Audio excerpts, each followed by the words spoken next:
गीता आज के संदर्भ में आज हम पहले अध्याय के तीसरे श्लोक की चर्चा करेंगे। तीसरा श्लोक इस प्रकार है, पश्यताम पांडुपुत्राणाम आचार्य महतीम चमुम, यानी विशाल सेना, महतीम विशाल, चमुम मीन्स सेना को, व्यूढ़ाम द्रुपदपुत्रेण तव शिष्येण धीमता, यानी हे आचार्य, दुर्योधन कह रहा है अपने आचार्य से, हे आचार्य पांडु पुत्रों की विशाल सेना को देखिए, जिसे आपके अत्यंत बुद्धिमान शिष्य द्रुपद के पुत्र ने इतने कौशल से व्यवस्थित किया है। अब जो इसमें विचारणीय बातें हैं वो ये हैं कि दुर्योधन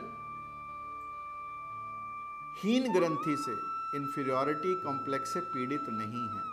इन्फीरियॉरिटी कॉम्प्लेक्स से, हीन भावना से पीड़ित जो भी व्यक्ति होगा वो पहले अपनी बात करेगा, फिर दूसरे की बात करेगा। यहाँ दुर्योधन अपनी सेना की चर्चा नहीं करता, पहले पांडवों की सेना की चर्चा करता है और उस सेना को भी वो विशाल बताता है, जबकि वो सेना पांडवों की सेना से 7 अक्षोणी कम है। परंतु फिर भी दुर्योधन ऐसा क्यों कहता है, इसके पीछे भी कई भेद हैं जिनकी चर्चा मैं आप लोगों से करूंगा। इसमें विचारने के इशू 2-3 हैं। पहली कि दुर्योधन अपनी सेना की बजाय दूसरों की सेना की चर्चा करता है, उसे ज़्यादा विशाल बताता है जबकि सेना अपनी विशाल है।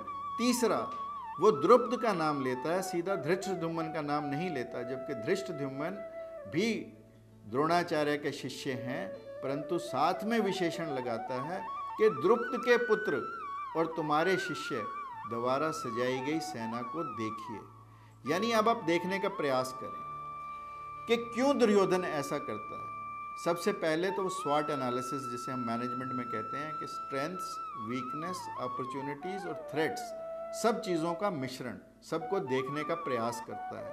पहले वो पांडवों की सेना का विशालता को देखता है। दूसरा, आचार्य को याद कराने की कोशिश करता है कि द्रुपद से तुम्हारी दुश्मनी है। आचार्य को प्रेरित करना चाहता है, आचार्य को उकसाना चाहता है कि देखो द्रुपद के पुत्र द्वारा सजाई गई सेना। और तीसरा, तुम्हारे शिष्य धृष्टद्युम्न, यानी दोनों बातें कहता है, एक तो द्रुपद की याद दिलाता है और दूसरी धृष्टद्युम्न की, यानी कि तुम्हारे शिष्य ने तुमसे अच्छी सेना को सुसज्जित किया है, को व्यवस्थित किया है, यानी द्रोणाचार्य को हर प्रयत्न से उकसाने का प्रयास करता है दुर्योधन। अब समझने की बात यह है कि आज के समय में बुरे लोग उस समय भी थे, बुरे लोग आज भी हैं, अच्छे लोग तब भी थे, अच्छे लोग आज भी हैं, परंतु अंतर क्या पड़ा?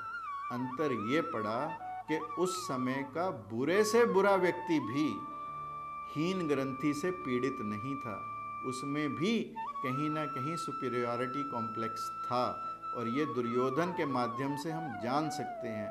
और आज अच्छे से अच्छा व्यक्ति भी कहीं ना कहीं हीन ग्रंथि से, कहीं ना कहीं इन्फीरियॉरिटी कॉम्प्लेक्स से प्रेरित है, कहीं ना कहीं दिखाई देता है कि उसके अंदर की हीन भावना बोल रही है, because he is not sure about himself. उस समय के लोग they were sure about themselves because वो अपने अंतस को मजबूत करते थे।